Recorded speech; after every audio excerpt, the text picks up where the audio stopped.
నంద్యాల జిల్లా శ్రీశైలంలో మరోసారి డ్రోన్ కలకలం రేగింది. క్షేత్ర పరిధిలో డ్రోన్ కెమెరా ఆకాశంలో చక్కర్లు కొట్టింది. డ్రోన్ ఎగురుతూ ఉండగా దేవస్థానం సెక్యూరిటీ సిబ్బంది పోలీసులు గమనించారు. ఎగురవేశారనే కోపంతో డ్రోన్ ను పోలీసులు వెంబడించారు. అయితే ఈ సంఘటన స్థలానికి పోలీసులు చేరుకున్నారు. డ్రోన్ ఎగురవేస్తున్న ఇద్దరు వ్యక్తులను పోలీసులు అదుపులోకి తీసుకున్నారు. డ్రోన్ కెమెరాను, దానికి సంబంధించిన మెటీరియల్ ను పోలీసులు స్వాధీనం చేసుకున్నారు. డ్రోన్ కెమెరాతో పాటు ఇద్దరు వ్యక్తులను శ్రీశైలం పోలీస్ స్టేషన్ కు తరలించారు.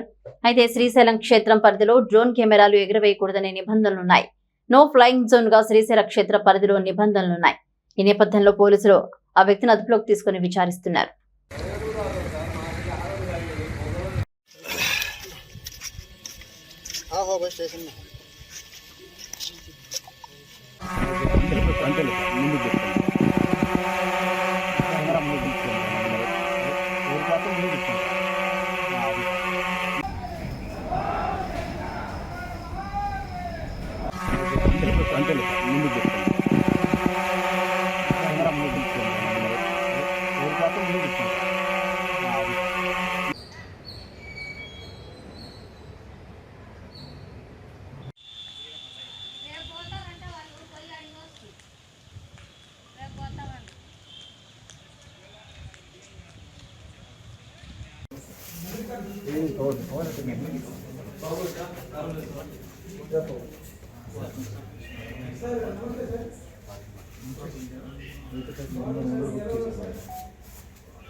విశేషాలు ఏమవుతాయంటే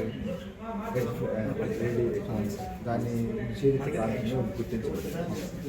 మన సంస్కృతి వారసత్వంగా బయటకు పొరపాటు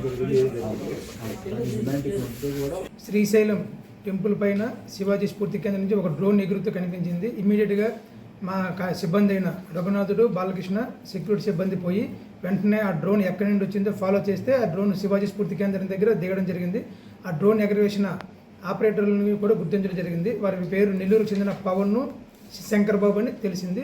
దేవస్థానం సిఎస్ఓ గారు ఫిర్యాదు మేరకు కేసు నమోదు చేయబడుతుంది. మా ఆఫీసర్లు సంప్రదించి దీనిలో ముందుకెళ్ళడం జరుగుతుంది.